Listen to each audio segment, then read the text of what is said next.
ഇതുവരെ? വേറെയും ജോലി ഇല്ലായിരുന്നു അമ്മേ. ജോലി കൂടുതലാണെന്നുള്ള നിന്റെ പരാതി ഞാൻ തീർത്തു തരാം. നിനക്ക് കുറച്ച് ദിവസം ലീവ് അനുവദിക്കട്ടെ?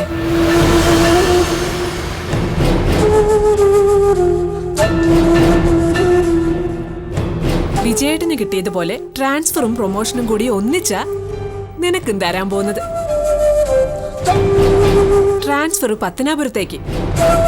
അവിടെ വീണ് ഇടുപ്പല്ല് പൊട്ടിക്കിടക്കുന്ന എന്റെ ചെറിയമ്മയെ ശുശ്രൂഷിക്കണം. അതാ നിന്റെ ജോലി. അവിടെ ചെന്ന് ആരെയും ദുർമുഖം കാണിക്കാതെ ചെയ്യുന്ന ജോലി നല്ല വൃത്തിയായിട്ട് ചെയ്യണം. രോഗികളെ ശുശ്രൂഷിച്ച് നിനക്കേതായാലും പരിചയമുണ്ടല്ലോ.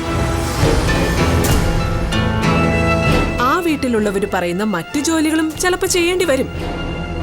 മുറുമുറുക്കാതെ അതും ചെയ്യണം.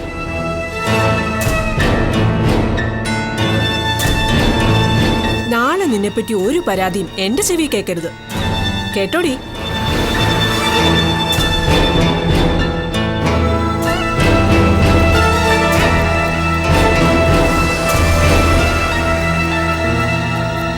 നിന്റെ വായിൽ എന്താടി നാക്കില്ലേ?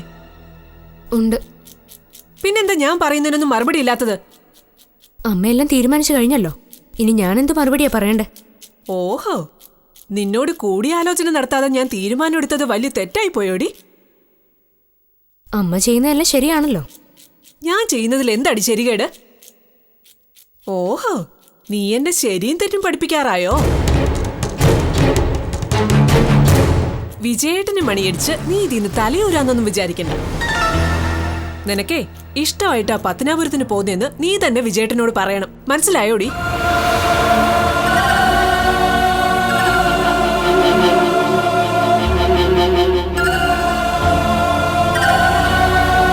സന്തോഷത്തോടെയാ നീ പോകുന്നതെന്ന് വിജയേട്ടന് തോന്നണം.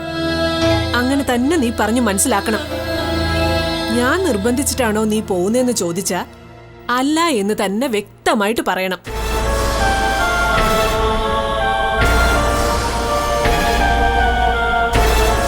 പോകണ്ട എന്ന് വിജയേട്ടൻ പറഞ്ഞാലും പോകണമെന്ന് നീ വാശി പിടിക്കണം. എങ്ങനെ വിജയേട്ടനെ കൊണ്ട് സമ്മതിപ്പിക്കണം. മറിച്ച് എന്തെങ്കിലും സംഭവിച്ചാ നീ ശരിക്കും അനുഭവിക്കും. ഇവിടെ ഇട്ട് നിന്ന് ഞാൻ പൊരിക്കും. മനസ്സിലായോടി?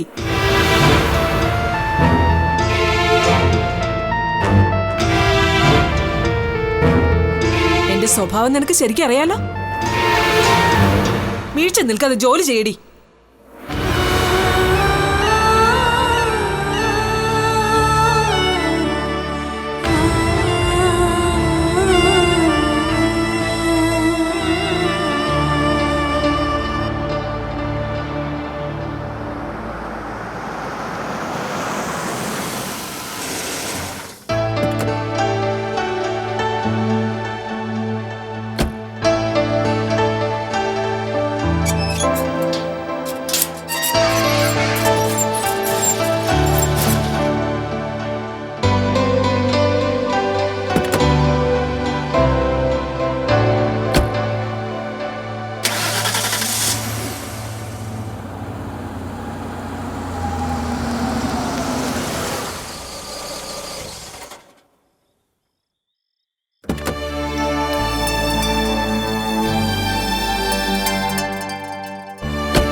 എന്താ വിജയേട്ട ഒരു ക്ഷീണം പോലെ? ഒരുപാട് സമയം ഡ്രൈവ് ചെയ്തോ? തൃപ്പൂണിത്തറന്ന് വരുന്നതിലും ദൂരം കൂടുതലുണ്ടോ വൈക്കത്തുനിന്ന് ഇവിടെ വരാൻ? ദൂരമൊക്കെ സൈമ. കുടിക്കാൻ എന്തെങ്കിലും വേണോ? വേണ്ട. പിള്ളേർ ഉറങ്ങിയോ? ഇന്ന് നേരത്തെ കിടന്നുറങ്ങി. ജാനിമോളോ? അവളെ എന്റെ പിള്ളേർക്കൊപ്പം ഞാൻ കണക്കാക്കിയിട്ടില്ല. അത് വിജയേട്ടനും അറിയാവുന്നതല്ലേ? അതറിയാവുന്നോണ്ടല്ലേ രത്നമ്മേ ഞാനിതൊക്കെ അന്വേഷിക്കുന്നത്. ജാനിമോൾക്ക് ഉണ്ണാനും ഉടുക്കാനും കിട്ടുന്നുണ്ടോ? അവൾക്ക് ഉറങ്ങാനും പഠിക്കാനും സമയം കിട്ടുന്നുണ്ടോ? ദിവസം മുഴുവൻ അവൾക്ക് ശകാരം കേൾക്കേണ്ടി വരുന്നുണ്ടോ? ഇതൊക്കെ അന്വേഷിക്കേണ്ട ചുമതല എനിക്കുണ്ട്. ആ പുണ്യ സൂര്യമോളെയും പോലെ ജാനിക്കുട്ടി എന്റെ മോളാണല്ലോ. മനസ്സിലായി, അധികം വിശദീകരിക്കണ്ട. എത്ര വിശദീകരിച്ചാലും ചില കാര്യങ്ങൾ നിനക്ക് മനസ്സിലാവില്ല രത്നമ്മേ. ആ ചോറെടുത്ത് വെക്ക്, വിശക്കണം. കരുനാഗപ്പള്ളിന്ന് അമ്മ വിളിച്ചിട്ടുണ്ടായിരുന്നു. എന്താ വിശേഷം? രാധാമണി ചെറിയമ്മ കുളിമുറി തെന്നി വീണു. ഇടുപ്പല്ല് പൊട്ടിയപ്പോ പ്ലാസ്റ്റർ ഇട്ട് കിടക്കുക. ഓ, പത്തനാപുരംകാരി. നിന്റെ അമ്മയുടെ ഒരു ക്ലോണിംഗ് പതിപ്പാ അവരും. ഞാൻ 1-2 തവണ അവരെ കണ്ടിട്ടുള്ളൂ. എങ്കിലും സ്വഭാവം എനിക്ക് പിടുത്തം കിട്ടി. വിജയേട്ടന്റെ നോട്ടത്തിൽ എന്റെ കുടുംബത്തിലുള്ള എല്ലാവരും മോശക്കാരാണല്ലോ. ശരി, അതിൽ നിന്നും എന്റെ ഭാര്യ രത്നമ്മയെ ഞാൻ ഒഴിവാക്കിയിരിക്കുന്നു. വർഷത്തിൽ 365 ദിവസം മാത്രമേ നീ മോശം സ്വഭാവം കാണിക്കുന്നു. ബാക്കി സമയം മുഴുവൻ നിനക്ക് നല്ല സ്വഭാവമാണ്. ഓ, വലിയ തമാശ. രാധാമണി ചെറിയമ്മയെ നോക്കാൻ ഇപ്പൊ ആരുമില്ല. അവരുടെ മക്കളും മരുമക്കളൊക്കെ എവിടെ പോയി?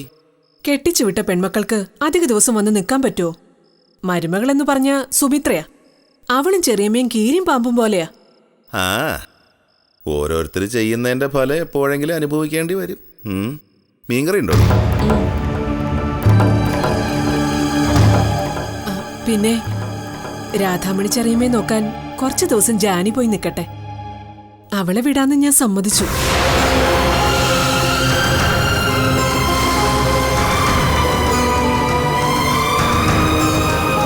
ആരെ വിടാന്നാ നീ പറഞ്ഞത്?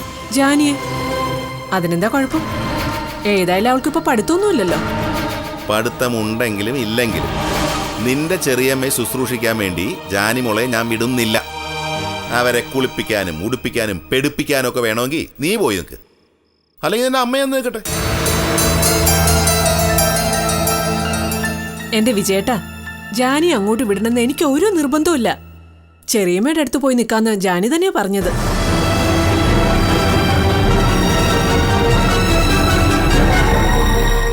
അവളെ പറഞ്ഞിവിടെ എനിക്കും തീരെ മനസ്സില്ല. പിന്നെ ഇവിടുത്തെ ജോലിയെല്ലാം ഞാൻ ഒറ്റയ്ക്ക് ചെയ്യണ്ടേ? ജാനി നിർബന്ധിച്ചതുകൊണ്ട് മാത്രം ഞാൻ സമ്മതിച്ചത്.